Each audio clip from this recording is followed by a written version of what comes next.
Here we go again. More whistleblowers come out about the corruption. Now, this corruption in particular is about the FBI. Here was the key line from the Durham report.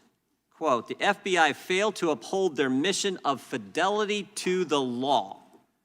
They didn't follow the law. Didn't have probable cause or evidence to do what they did. An agency focused on politics. But I would argue today it's even worse. Because today it's not just presidential campaigns. Today it's the American people. They're the target. You're not politically correct. You're not in line with what they think should be the political position, the proper position. You're the target. Parents attending a school board meeting, pro-lifers praying at a clinic, or Catholics simply attending Mass, you could be a target. And maybe what's just as frightening is if you're one of the good employees in our government who come forward to talk about the targeting, you then become a target. You face retaliation. If you're one of those, and I think there are thousands and thousands of good employees working across our country in the FBI and other agencies, but if you're one of those good employees. I was watching these 4 individuals, and to be honest with you, they all look beaten down and defeated. Yeah, we'll start from left, because that coat could be blue or purple. Sat back, arms in, head down. The gentleman next to him, a slouched in chair. The facial expression is more defined in him, lips drawn down. He's not really holding space. The next gentleman, same position, and he's looking at the individuals in front of him, cocked to the side. Does not want to give them direct body language. And the same with Mr. Leavitt. Mr. Friend. What a nice name, by the way. Who do you work for? I work for Mr. Friend. Driven by your commitment to the Constitution and your conscience, and you come forward, they're going to come after you. If you come forward and tell us about the radical traditional Catholic memo, you come forward and tell us about this idea that they're going to create some snitch line to report on parents going to school board meetings, you do that, they will try to crush you. They will retaliate against you. They're coming after you. But these guys today, they were brave enough. They took their oath seriously. They believe in the Constitution, the Bill of Rights, and the rule of law, and they came forward. And I want to thank them for doing it. But because they did, man, oh man, have they faced retaliation. Mr. O'Boyle was selected for a new unit, moved his family from Kansas to Quantico, Virginia, and the first day he arrives here, after being selected for this new unit, serving in our military, serving well in the FBI, with first day he arrives here, they tell him his clearance is suspended. Can't get his belongings for his family, can't get his clothes, can't get his children's clothes, 4 kids and a 2-week-old newborn. Mr. Friend raised concerns about... That's odd. It's the first time that we've really seen the cameras focus in on the whistleblowers during talking points. You know, they always like to sit there and just focus in on the person that's asking the questions or saying things that would trigger emotional responses from the other ones. And we never get to see the emotional response. Therefore, it deadens or it hinders the body language. And this time they're showing it. It's like, this is a Fox News clip. Maybe they're looking for insider information from us alternative people. Mr. O'Boyle's went 200 some days without getting paid. Mr. Allen's went 450 days without getting paid. This is the kind of retaliation they have faced for coming forward and telling us the truth. For Mr. Allen, he lost his clearance for simply doing his job, compiling case-related research, using open-source material, news, and articles, and passing them on to the people working the case. And they didn't like some of the material he passed on. 450 days without pay. And the retaliation isn't limited to the FBI. Democrats on this committee also engaged in it. Oh, that was very interesting. The retaliation isn't limited to the FBI. And we've seen Mr. Allen does a brain search. It's an emotional, and it's not just the brain search, it's the body going even further down, the defeatist mentality. You have to admit, America, we have screwed up. We should not have let it get this bad. They leaked parts of these guys' interviews to the press. Press reported on it, and then the press had to issue corrections. Post, the Washington Post, the New York Times, Rolling Stone, because what the Democrats told them wasn't accurate, what they reported wasn't accurate. That's why Mr. Allen would only let Republicans talk to him. He said, I've seen what's going on. I want to be interviewed by the Republicans. We've talked to over 24 whistleblowers. People have come to us. We've interviewed several of those, and today 3 of them. 3 of those brave whistleblowers and a lawyer who represents them will tell us their story. They will tell us what happened, what they saw, and then what happened to them because they were courageous enough to report it to Congress. And I just want to tell you guys, get ready. Get ready, because these guys are going to come after you. You know they are.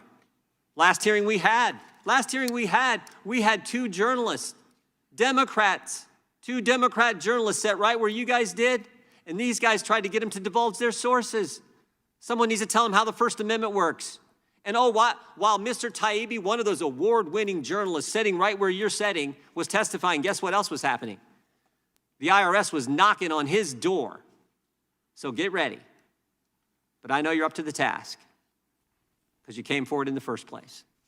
Thank you for your commitment to the Constitution, the First Amendment, the rule of law, and for your willingness to come forward and tell Congress what you've seen, what you've witnessed. Thank you for doing that. Mr. Levitt, thank you for representing him. We appreciate that. Now I yield to the ranking member for an opening statement. Thank you, Mr. Chair, and good morning. Today is our 4th hearing in this select committee. In our previous 3 hearings, we've heard my Republican colleagues and their witnesses downplay the danger of extremism in America. I was waiting for something more to come, but she had moved her cup out of the way. And that seems like, oh, it's just she's moved her cup, but it's not. She knows she's about to speak. So she's talking. That's the first part of it. She's talking. So she's already started. And then she moves her cup. She's nervous. She's a bitch. For those of you who have been watching this, she is a bitch, and she's psychotic bitch. So for the nervousness to come out, it just means to me that these gentlemen are very close to exposing her behavior. What we see in here in the hearings, and that's just the shallow version of her. The really deep, deep, ugly, they know, and it has made her nervous. Please know that your written testimony will be entered into the record in its entirety. Accordingly, we ask that you summarize your testimony in approximately 5 minutes. We're going to give you plenty of time. But if you can keep it around 5, great. But if you go over, no worries there. And we will start with Mr. O'Boyle. Mr. O'Boyle, you're recognized for your opening statement. Chairman Jordan, members of the committee, thank you for addressing FBI malfeasance and allowing me to speak today. Aside from that point of gratitude, I'm sad, I'm disappointed, and I'm angry that I have to be here to testify about the weaponization of the FBI and DOJ. Weaponization against not only its own employees, but against... So even as he speaks, he can't even look up. It's as if he feels there is no ally in front of him. And it could be the mindset on that, oh, but Jim Jordan's there, Jim Jordan. Well, think of it this way. If you don't think that your ally can protect you, you're not going to stand with him. You're going to do your own thing, which for him at this moment is just reading his written statement. Against those institutions and individuals that are supposed to protect the American people. I'm here today because even though I am wrongfully suspended from the FBI, I remain duty-bound to the American people to play my small role in rectifying these issues. After all, I never swore an oath to the FBI. I swore an oath to the Constitution. I've served my nation and community my entire adult life, first in the United States Army, then as a police officer, and lastly as an FBI special agent. Shortly after high school, I joined the United States Army where I served in the infantry, and I was quickly promoted through the ranks. I deployed to both Iraq and Afghanistan in support of Operation Iraqi Freedom and Operation Enduring Freedom. I served in the historic 101st Airborne Division. I received the Combat Infantryman's Badge, which is awarded to those infantrymen who engage in ground combat with our nation's enemies. The Army's official motto is, "This will defend." Along with numerous others, I volunteered to serve this nation, risking my life in combat to protect America and her values. I know some of the best men and women this country has to offer. They come from all backgrounds, races, and creeds. They helped mold me into the person I am today. Each was willing to sacrifice, and many did, to protect this great nation. It is our duty to honor their sacrifices by standing up for what is right, regardless of the difficulty. After serving in the Army, I became a police officer. Police officers, like me, are imperfect beings, but we strive to uphold the law and the Constitution. People who go to work every day trying to make their communities better, yet who nonetheless are faced with budget cuts and calls for defunding as we continue spiraling away from law and order as a nation. While serving as a police officer, I finished my bachelor's degree, graduating with honors in criminology and law studies. Shortly thereafter, I began the long road to becoming an FBI special agent, a position I once understood to be the pinnacle of law enforcement and a way to continue to serve this nation and protect and defend the Constitution. During my 4 years as a special agent, I received the highest annual review an employee can receive. I volunteered for, tried out for, and was selected for an FBI SWAT team.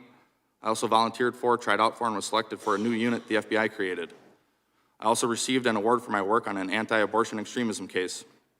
I've been smeared as a malcontent and subpar FBI employee. This smear stands in stark contrast to my life in public service. This smear campaign, disgusting as it is unsurprising. Despite our oath to uphold the Constitution, too many in the FBI aren't willing to sacrifice for the hard right over the easy wrong. They see what becomes of whistleblowers, how the FBI destroys their careers, suspends them under false pretenses, takes their security clearances and pay with no true options for real recourse or remedy. This is by design. It creates an Orwellian atmosphere that silences opposition and discussion. We know what is right to do, yet we too often refuse to do what is right because of the difficulty and suffering it incurs. I couldn't knowingly continue on this path silently without speaking out against the weaponization I witnessed, even if it meant losing my job, my career, my livelihood, my family's home, and now my anonymity. It's up to members of this committee, current and former FBI employees, and indeed all Americans, to ensure that the weaponization of our own government against the people comes to an end, no matter the personal cost. As James Madison prudently opined, in framing a government which is to be administered by men over men, the great difficulty lies in this. You must first enable the government to control the governed, in the next place, oblige it to control itself. The safeguards currently in place at the FBI are clearly inadequate and must be reworked to protect whistleblowers and others who are inappropriately targeted. The FBI can extract whatever they want from me. I'm willing to bear that burden. I've sworn to defend this country from enemies, both foreign and domestic, even if that means sacrificing my life. I've lived that oath out since first enlisting in the Army, consistently saying, "Here am I, send me."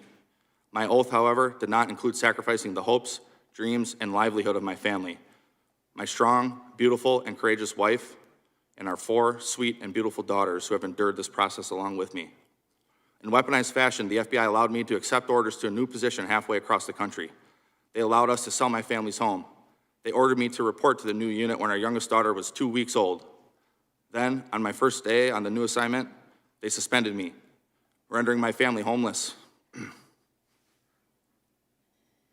They refused to release our goods, including our clothes, for weeks. All I wanted to do was serve my country by stopping bad guys and protecting the innocent.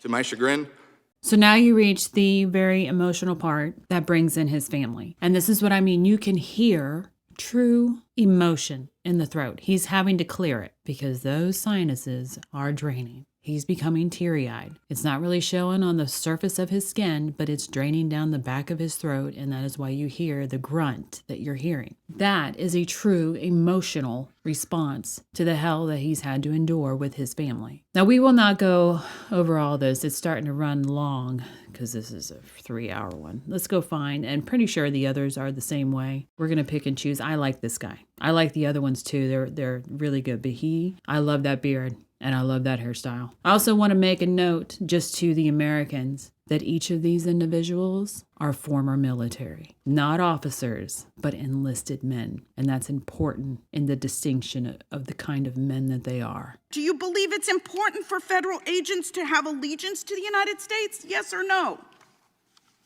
It is absolutely important that personnel I'll take that as a yes. have allegiance. Do you believe you should have allegiance to the United States to possess a security clearance? Yes or no? Absolutely. Do you believe your obligation as a federal agent should supersede your First Amendment right? Yes or no? Can you please rephrase the question, ma'am? Do you believe that your obligation as a federal agent should supersede your First Amendment right? Yes or no?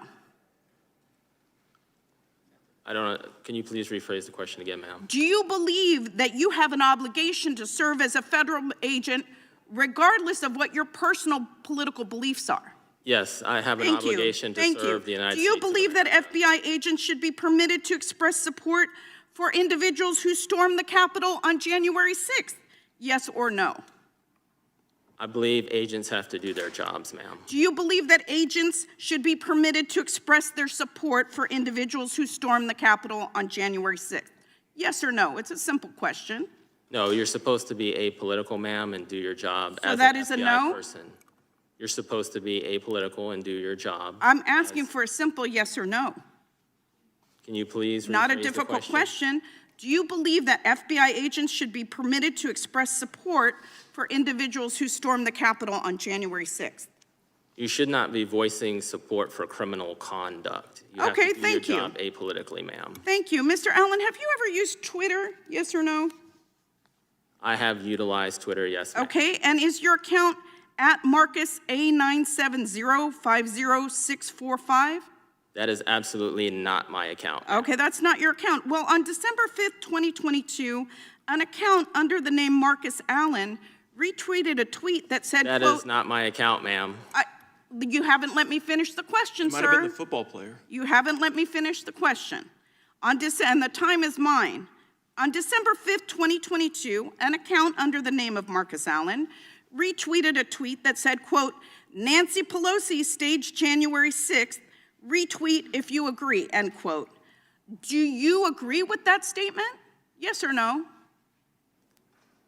That is, I don't, no, ma'am. That's not my account at all. I have I'm no asking idea. whether you agree with that statement, yes or no? Can you please rephrase the Yeah. statement? Do you think Time of the that gentlelady Nancy has Pelosi expired. staged All right, so this was the first insanity. Well, the first of that they actually get to answer. And this is pretty much how it goes. An emotional Karen response to whistleblowers exposing the corruption. In their mind, it's their SJW moment. And I'm going to have to explain that, why we see the behavior that we're seeing. She's very loud. She's cutting him off, and he's trying to be very calm. Because remember, I've talked about this before. We need to talk about it again to just refresh people's mind. These individuals live in emotion, which puts them in a reality that really does not exist unless a lot of people believe it. Well, that reality is crumbling as more and more people step away from the fantasy, which is making them act out. And then we all get to see the insanity.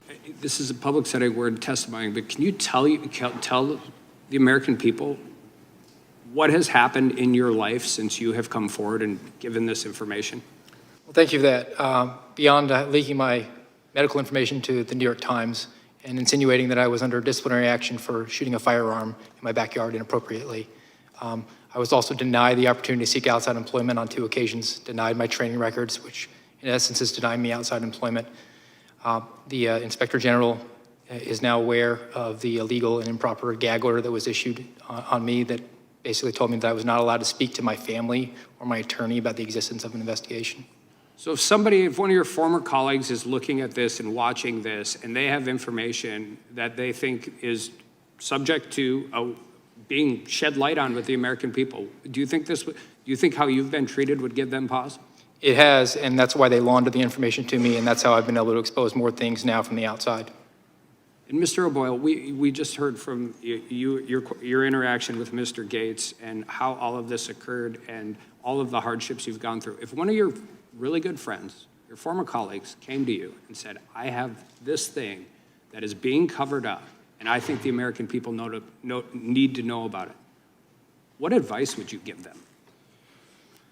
I would tell them first to pray about it, long and hard. And I would tell them I could take it to Congress for them, or I could put them in touch with Congress, but I would advise them not to do it. So you would legitimately try to protect one of your colleagues from doing what you have done? Absolutely. And how do you think that solves being able to shine light on corruption, weaponization, any kind of misconduct that exists with the American people? It doesn't solve it, but the FBI will crush you. This government will crush you and your family if you try to expose the truth about things that they are doing that are wrong. And we are all examples of that. I can't think of a more... I don't want to say this, and I say it cryptically, but there are faces in that crowd when he says the government will crush you that have personal information, and it hits very close to everything we're seeing today. You can speculate on who these 2 individuals are. Now, for my closing little thought, this country has an emotional control problem. They're emotional. That's how they think. The problem is They have not learned to control the emotion, and it controls them. And that's a parenting issue. That's a culture issue. And it's something that if this country is going to prosper and grow, it's going to have to learn to control its emotional tantrums, because that's what it turns into. If you don't learn to control the emotions, you end up with tantrums. If you like it, please share and subscribe. Thanks for watching.